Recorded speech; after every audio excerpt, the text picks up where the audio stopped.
Америка Орталық Азияға неге кіріп жатыр? Соңғы жылдары әлем картасында бір аймақ ерекше назарға іліге бастады. Бұл Орталық Азия. Қазақстан, Өзбекстан, Қырғызстан, Түрікменстан және Тәжікстан.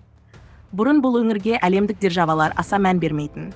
Ал бүгін жағдай мүлде өзгерді. Америка бұл аймаққа қайта бет бұрды. Сұрақ туындайды. ақш Орталық Азияға не үшін кіріп жатыр? Біріншіден, Ресейдің ықпалы әлсіреп барады.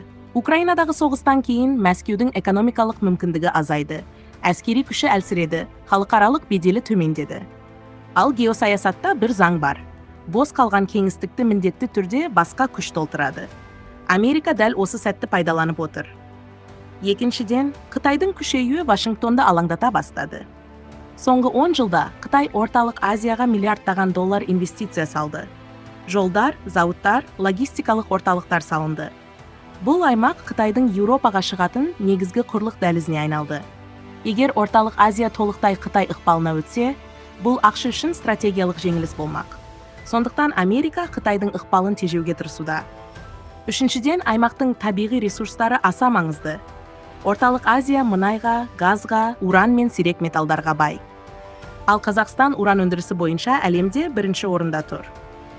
Каспий мұнайы мен энергетикалық әлеует те үлкен рөл атқарады. Америка бұл ресурстардың Ресей мен Қытайдың толық бақылауына өтіп кетуін қаламайды. Төртіншіден, жаңа сауда және көлік дәліздері мәселесі тұр. ақш Ресейден айналып өтетін бағыттарды белсенді қолдай бастады. Соның ең маңыздыларының бірі Транскаспий жолы. Бұл бағыт Қытайдан басталып, Қазақстан арқылы Каспийге, одан Әзербайжан мен Түркия арқылы Еуропаға шығады. Бұл дәліз Ресейсіз жұмыс істейді.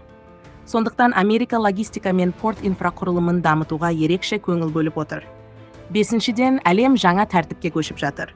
Бұрын әлем бір орталықтан басқарылса, қазір бірнеше күш орталығы пайда болды.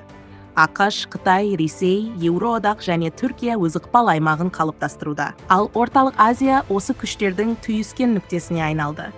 Бұл аймақты бақылау Еуразия болашағына ықпал ету деген сөз. Ал Қазақстан бұл процесте жай бақылаушы емес. Біз Ресеймен көршіміз, Қытаймен шекаралас елміз. Еуропамен энергетикалық серіктеспіз және Америкамен инвестициялық байланысымыз бар. Сондықтан Қазақстан үшін ең басты міндет ешбір алпауыттың толық ықпалына түспей, тепе-тең саясат жүргізу. Алдағы жылдары Америка бұл аймақтан кетпейді. Керісінше саяси және экономикалық қатысуын күшейте береді. Бұл ашық соғыс емес, бұл ықпал үшін жүріп жатқан тыныш күрес. Ақшамен, жобамен және саясатпен жүретін күрес. Қазіргі таңда әлем тағдыры алыс емес, дәл осы Орталық Азия кеңістігінде шешіліп жатыр. Ал Қазақстан сол үлкен геосаяси тақтадағы ең маңызды мемлекеттердің бірі болып отыр. Осындай видеолар ұнаса арнаға жазылып, лайк басып, комментарий жазып қолдап қойыңыз. Сіздің қолдауыңыз бізге келесі видеоларды шығаруға үлкен шабыт береді.